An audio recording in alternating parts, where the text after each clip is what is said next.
मैं डॉक्टर राजीव गुप्ता, मैं HO department and director internal medicine CK Birla hospital west Punjabi Bagh. आज आप लोगों के समक्ष गर्मियों से रिलेटेड जनरल पब्लिक की परेशानियों के बारे में बात करेंगे। क्योंकि गर्मियां अपने पूरे चरम सीमा पे हैं, दिल्ली का टेम्परेचर 40 डिग्री टच कर रहा है। ऐसे में कई बीमारियां सामने नज़र आती हैं। इनमें सबसे इम्पॉर्टेंट है डायरियाज़ एंड डिसेंट्रीज। डायरिया एक बड़ी कॉमन प्रॉब्लम है और ऑलमोस्ट फ्रिक्वेंटली हम दिन में 15-20 केसेस डायरिया के देखते हैं ओपीडी में। कॉमनेस्ट कॉजेज़ डायरिया के इम्पॉर्टेंट हैं, जिनमें सबसे इम्पॉर्टेंट ई कोलाई इन्फेक्शन होता है। जनरली ये फूड का कंटामिनेशन से होता है।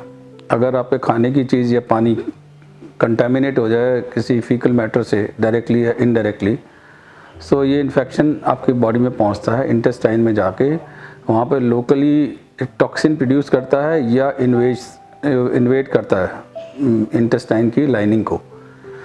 इन दोनों ही वजह से आप पेशेंट को डायरिया होता है। इस डायरिया कैन बी माइल्ड, हल्का सा 4-5 बार मोशन आना, और या सीवियर तक हो सकता है। दिन में 15, 20, 25, 30 मोशन तक आ सकती हैं, पानी से निकल सकता है। तो this is E coli diarrhoea. इसके अलावा डायरिया के अलावा उसमें दर्द, पेट में दर्द भी हो सकता है, बुखार भी हो सकता है, उल्टियाँ भी आ सकती हैं। दस्त होना, उल्टियाँ आना, पेट में दर्द प्लस माइनस फीवर, ये गैस्ट्रोएंटराइटिस की निशानी है, जिसे बोलते हैं डायरिया, और कॉमन लैंग्वेज डायरिया। हम लोग इसे गैस्ट्रोएंटराइटिस बोलते हैं। ई कोलाई के कई स्ट्रेन्स होते हैं, जिनमें 4 स्ट्रेन कॉमन हैं। एक मैंने बताया टॉक्सिन प्रोडक्शन की वजह से डायरिया होता है। ये बड़ा कॉमन है। Toxin production caused by E coli causing diarrhoea, ये कॉमन कंडीशन है। जनरली ये defective food products, particularly milk, cream और कर्ड, ये 3 चीज़ें इंपॉर्टेंट हैं। इनको ध्यान से खाना चाहिए, क्योंकि इनमें ये इन्फेक्शन बढ़ के आपके पास आ सकता है। इस डायरिया में लूज़ मोशन लगते हैं और इलाज आसान है।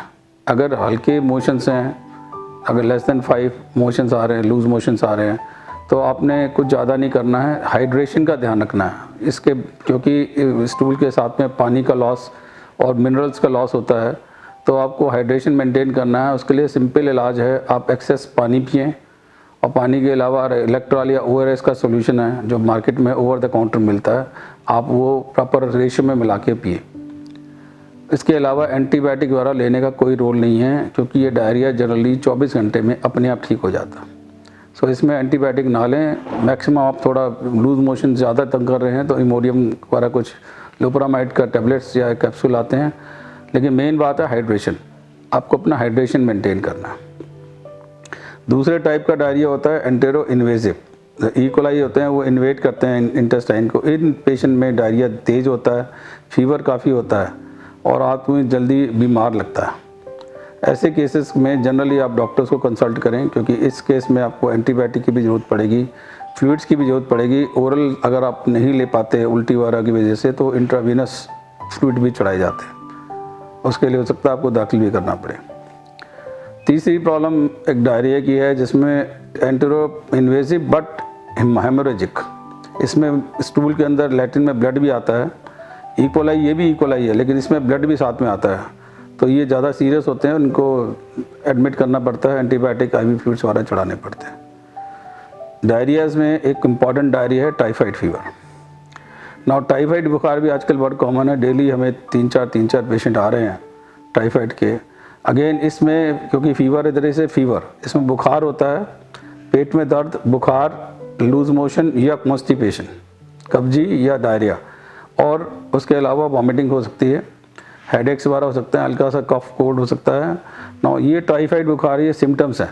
आप देखते हैं सिम्टम्स तो कॉमन से हैं, लेकिन टाइफाइड में आदमी ज़्यादा बीमार नज़र आता है। इस टाइप के मरीज़ को पहले डायग्नोस करना ज़रूरी है। उसके लिए हमें ब्लड कल्चर करना पड़ता है। अगर 3-4 दिन का बुखार होता है तो टाइफाइड डॉट एक टेस्ट होता है, वो भी किया जा सकता है। जनरली लोग इसमें विडाल टेस्ट कराते हैं। वो विडाल टेस्ट का कोई यूज़ नहीं है, पैसे वेस्ट करने की बात होती है, उसमें पैसे वेस्ट करने की ज़रूरत नहीं है। विडाल टेस्ट आजकल कोई रिकमेंडेशन में नहीं आता। इस ऐसे केसेस में डॉक्टर को कंसल्ट करें जो आपका ब्लड कल्चर कराएगा, काउंट्स कराएगा और उसके अलावा आपका एंटीबायोटिक्स देगा। नाउ टाइफाइड बुखार इसलिए ज़रूरी है कि नॉर्मली टाइफाइड में, अर्ली टाइफाइड में इलाज आसान है। एक प्रॉपर एंटीबायोटिक का कोर्स चलता है, थोड़ा लंबा चलता है 7 से 10 दिन के लिए, लेकिन आप जनरली अनइवेंटफुली रिकवर कर जाते हो।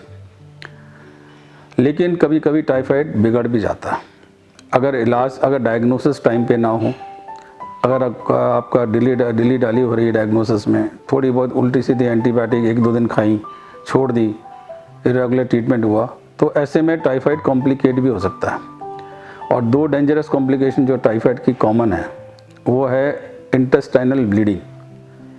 स्मॉल इंटेस्टाइन जो होती है वहाँ से ब्लीडिंग हो सकती है और मैसिव ब्लीडिंग भी हो सकती है, लाइफ थ्रेटनिंग ब्लीडिंग भी हो सकती है। और दूसरी है इंटेस्टाइनल परफोरेशन। नॉर्मली ये दोनों कॉम्प्लिकेशन 2-3 हफ्ते के बुखार के बाद होती है, लेकिन वो पहले भी नज़र आ सकती है। इसके अलावा टाइफाइड का एक और भी प्रॉब्लम है, ये जो नसें होती हैं उनकी वॉल, उनकी दीवार के ऊपर भी अटैक करता है और वो वैस्कुलर रप्चर बोलते हैं, वो भी कर सकता है। उससे इंटरनल ब्लीड्स अलग टाइप की भी हो जाती हैं, वो भी एक टाइफाइड का डेंजरस है। इसके अलावा टाइफाइड ब्रेन पे भी चढ़ सकता है, बेहोशी कर सकता है, जिसे बोलते हैं एंट्रिक एनकेफेलोपैथी। टाइफाइड्स की वजह से, टॉक्सिन्स की वजह से ब्रेन में असर आता है तो आदमी बेहोश भी हो सकता है, उसके फिट्स भी पड़ सकते हैं, राइट। तो ये भी इंपॉर्टेंट एक कॉम्प्लिकेशंस है। एक कॉम्प्लिकेशन टाइफाइड के हार्ट के ऊपर भी है, टाइफाइड मायोकार्डाइटिस, के हार्ट की मसल्स होती हैं उनमें सूजन आ जाती है, वो भी एक डेंजरस कॉम्प्लिकेशन है टाइफाइड की। इलाज टाइफाइड का आसान है बशर्ते कि वक्त पे डायग्नोसिस हो, और जैसा मैंने बताया डायग्नोसिस के लिए blood culture plus minus you can say Typhidot, ये 2 टेस्ट इंपॉर्टेंट है टाइफाइड के लिए। कल्चर इसलिए इंपॉर्टेंट है कि इसमें एक जो इसका infection cause by salmonella typhi वो कल्चर में आ जाता है, कई बार 60% केसेस में कल्चर में आ जाता है। नॉट ओनली कल्चर में आ जाता है, इसकी सेंसिटिविटी पता लग जाती है कि कौन सी एंटीबायोटिक इस इन्फेक्शन में काम करेगी। ज़्यादातर ये सिंपल टैबलेट्स फॉर्म में इलाज हो जाता है, लेकिन अगर रेजिस्टेंट टाइफाइड है, जो कि आजकल नज़र आ रहा है काफ़ी, जिसका मतलब है कि ये टाइफाइड आपको जो फ्लॉक्सासिन्स होती हैं, ओफ्लॉक्सासिन, सिप्रोफ्लॉक्सासिन, उससे रेजिस्टेंट है, जो कि नॉर्मली ओरल टैबलेट इस्तेमाल की जाती है टाइफाइड के इलाज में। अगर उससे रेजिस्टेंट है तो ये गोलियां काम नहीं करेंगी। नो, रेजिस्टेंट टाइफाइड इम्पॉर्टेंट है और इसका इलाज और भी एक्यूरेटली करना चाहिए। इसका इलाज जनरली इंट्रावेनस ट्रैक्सन सोडियम से होता है, हमें एडमिट करके IV fluid, intra supportive treatment plus A proper antibiotic in proper doses and for a proper duration of treatment is very important. Thank you very much.